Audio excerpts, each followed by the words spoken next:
الحمد لله وكفى وسلام على عباده الذين اصطفى أما بعد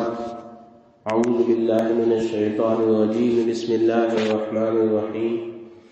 ومن أحسن قولا ممن دعا إلى الله وعمل صالحا وقال إنني من المسلمين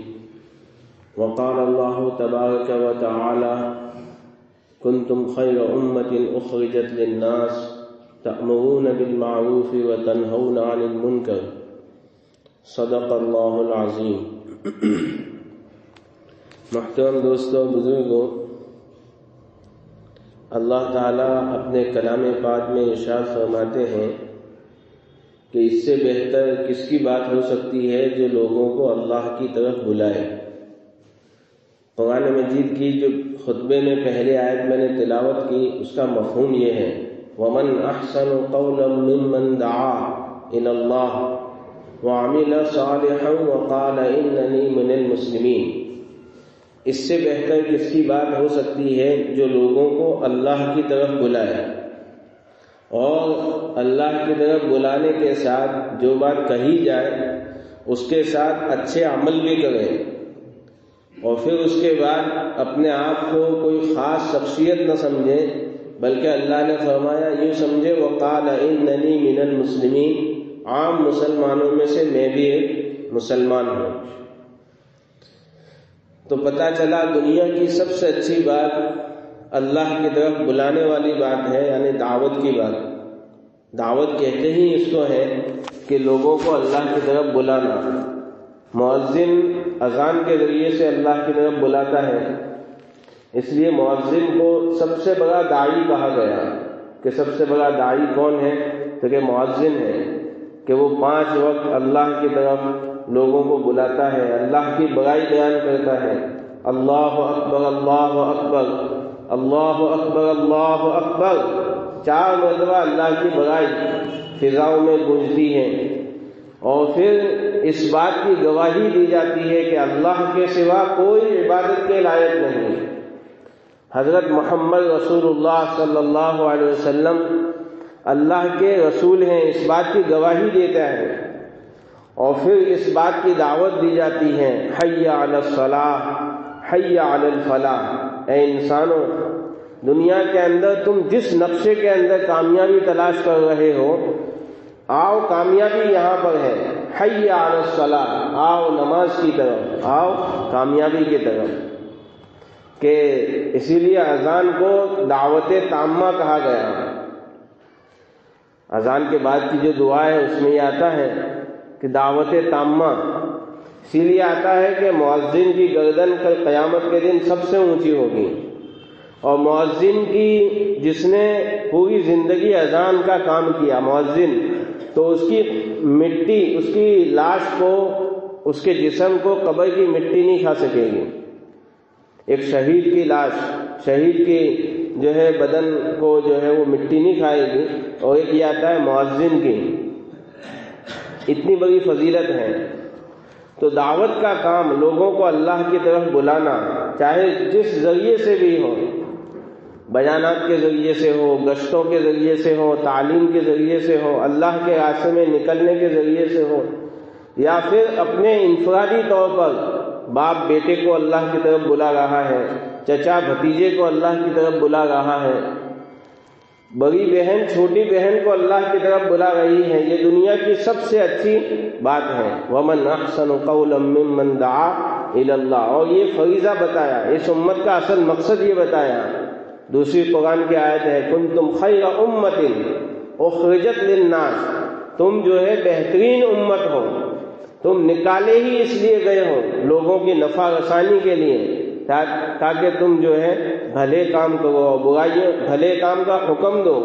امر بالمعروف ونہی عن المنکر، برے کام سے لوگوں کو روکے رکھو۔ اگر ہمارے گھر کے اندر، ہمارے سماج کے اندر، محلے کے اندر، حدیث میں آتا ہے من رعا منکم منکرا، جب تم میں سے کوئی مسلمان، کوئی ایمان والا یہ دیکھے کہ کوئی برائی ہو گئی ہے، گھر کے اندر کوئی برائی ہو گئی ہے، محلے کے اندر کوئی برائی ہو گئی ہے، اگر تمہارے اندر استطاعت ہے تو اس کو ہاتھ سے روک دو۔ رسول اللہ صلی اللہ علیہ وسلم فرماتے ہیں برائی کو جب تم دیکھو تو اس کو ہاتھ سے روک دو۔ اگر تم میں اتنی طاقت نہیں ہے، اپنی استطاعت کے باہر ہے کہ اگر ہاتھ سے روکنے جائیں گے تو ہو سکتا ہے فتنے کا اندیشہ ہے، کوئی سامنے والا گالی بول دے گا، سامنے والا جو ہے ایسی بات کہہ دے گا کہ جس سے فتنہ ہو جائے گا، تو رسول اللہ صلی اللہ علیہ وسلم نے فرمایا فَإِن لَّمْ يَسْتَطِعْ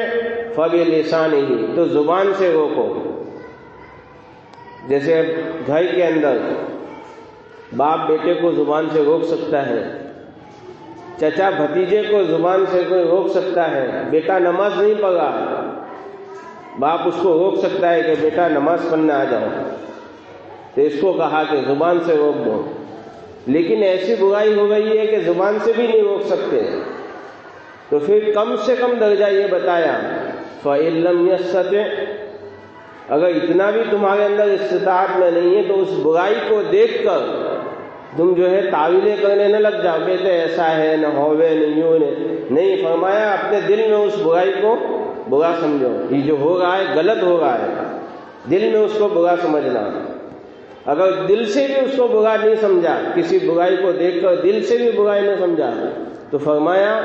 کہ وہ انسان جو ہے ایمانی اعتبار سے مر چکا ہے، اس کا ضمیر مر چکا ہے۔ ذالک اضعف الایمان، حدیث میں یہ لفظ آتے ہیں کہ کسی برائی کو دیکھ کر برا سمجھنا یہ تو ایمان کا سب سے کم درجہ ہے۔ تو یہ دعوت کی مبارک محنت، دعوت کا مبارک کام 1400 سال سے حضور پاک صلی اللہ علیہ وسلم جب دنیا میں تھے، آپ نے جب اس دنیا سے پردہ فرمایا، اس کے بعد سے کسی نہ کسی شکل میں دعوت کا کام چلتا رہا۔ ہمارے ہندوستان کے اندر جب مغل حکومت کا خاتمہ ہوا تو یہاں پر شدھی کرنے کا کام چالو ہوا۔ شدھی کرنے کہتے جب یہاں سے حکومت گئی مسلمانوں کے ہاتھ سے، مغلیہ دور کا خاتمہ ہوا، تو پھر یہاں پر آریہ تحریک نے زور پکڑا اور شدھی کرنے کا کام چالو ہوا 1857 کے بعد، کہ جو مسلمان ہیں ان کو اس بات پر اکسایا جائے کہ تمہارے باپ دادا جو ہیں وہ غیر مسلم تھے، نان مسلم تھے، ان کو واپس اپنے مذہب میں لاؤ۔ اور یہ تحریک ایسی چلی، آج کی یعنی کرنٹ پوزیشن بتاؤں، یہ وہی نام لیتے ہیں جو آج سے 100 سال پہلے جو تحریک چل رہی تھی وہی تذکرے آج ہیں، شدھی کرنے کا، گھر واپسی کا۔ تو یہ تحریک اس زمانے میں ایسی چلی کہ دیہات کے علاقوں میں لوگ وفد کے وفد اسلام چھوڑنے لگے۔ سہارنپور مدرسے میں پڑھانے والے ایک عالم جن کا نام تھا مولوی محمد الیاس کاندلوی رحمت اللہ علیہ، آج دنیا ان کو مجدد تبلیغ، بانی تبلیغ کے نام سے جانتی ہے، حضرت شاہ مولانا محمد الیاس صاحب رحمت اللہ علیہ۔ جب ان کے سامنے یہ سب کارگزاریاں آتی تھی، ہریانہ کے علاقے میں اتنے لوگ غیر مسلم ہو گئے، اتنے لوگ فلاں لوگوں نے ایمان چھوڑ دیا، دیہات کے اندر یہ تحریک ان کی کامیاب ہو گئی تھی۔ حضرت مولانا الیاس صاحب رحمۃ اللہ علیہ نے اس درد کو محسوس کیا اور نظام الدین، جس کو بنگلے والی مسجد کہتے ہیں، وہاں پر سب سے پہلے تعلیم کا سلسلہ شروع کیا۔ میوات کے رہنے والے مزدور قسم کے غریب لوگ، ان کے درمیان علم کی اشاعت اور تعلیم کا سلسلہ شروع کیا، اور پھر اس اللہ کے بندے کو ان کی قرآن پر ان کے رونے کی برکت سے وہ دیکھ رہے تھے کہ اس سے کچھ ہو نہیں رہا۔ ارتداد کی آگ جیسے جنگل میں آگ لگتی ہے، اس تیزی کے ساتھ پورے ملک کے اندر پھیلتی جا رہی تھی، اس کو دیکھ کر کھو رہے تھے۔ یہاں تک لکھا ہے کتابوں کے اندر، میوات کے علاقے کے اندر، میوات کے بعض گھروں کے اندر وہ چھائے کی مورتی بناتے تھے اور اس کو پوجتے تھے مسلمان گھرانے کے لوگ۔ ایسی ارتداد کی آگ پھیل گئی تھی۔ تو مولانا الیاس صاحب رحمۃ اللہ علیہ اس چیز کو دیکھ کر جو کھوتے تھے، پھر اللہ تعالیٰ نے جب ان کو پہلا حج کیا، پھر دوسرے حج میں جب وہ گئے اسی فکر کو لے کر گئے، اور ان کے ساتھ حضرت مولانا خلیل احمد صاحب سہارنپوری تھے۔ حضرت مولانا خلیل احمد صاحب سہارنپوری رحمۃ اللہ علیہ بڑے اونچے درجے کے محدث ہیں، بڑے اللہ والے ہیں۔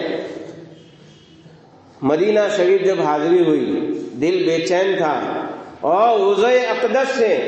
آپ کو یہ کام ملا، آپ کے دل کے اندر یہ القاء کیا گیا کہ ہم آپ سے کام لیں گے، یہ کام مدینے والے کا ہے، یہ کام کملی والے کا ہے، یہ کام آقا مدنی تاجدار محمد رسول اللہ صلی اللہ علیہ وسلم کا ہے۔ جس طرح حضور پاک صلی اللہ علیہ وسلم نے حضرت خواجہ معین الدین چشتی رحمۃ اللہ علیہ کو کہا تھا کہ معین الدین ہندوستان جاؤ اور وہاں جا کے اسلام کی تبلیغ کرو، اسی طرح سے حضرت مولانا الیاس صاحب رحمۃ اللہ علیہ دوسرا حج کرنے کے لیے مدینہ شریف گئے ہیں، ان کے دل کے اندر یہ بات القاء کی گئی کہ ہم آپ سے کام لیں گے، اور زیادہ پریشانی ہوئی کہ کام لیں گے، کیا کام لیں گے، کیسا کام لیں گے۔ کسی عارف سے، عارف کہتے ہیں اللہ کو پہچاننے والی شخصیت، کسی عارف سے، مدینہ کے بزرگ سے پوچھا کہ حضرت ایسے حالات ہوئے ہیں، فرمایا کہ فکر مت کرو، کام لے، جب اس نے کہا ہے کام لیں گے تو کام لینے والا لے گا، تم کیوں چنتا کرتے ہو۔ پھر وہاں سے آئے مکہ، اور مکہ میں کئی روز تک قیام رہا۔ پھر جب ہندوستان آئے، یہ وقت تھا 1924 یا 25 کے آس پاس کا،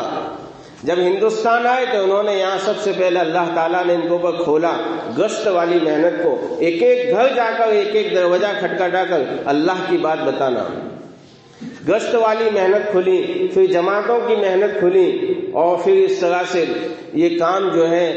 میوات سے نکل کر دہلی شہر میں پہنچا، پھر پورے ملک میں پہنچا، پھر پورے عالم میں پہنچا۔ آج سب سے زیادہ ضرورت اس بات کی ہے کہ اس کام میں ہر انسان کو کچھ نہ کچھ حد تک لگنے کی ضرورت ہے۔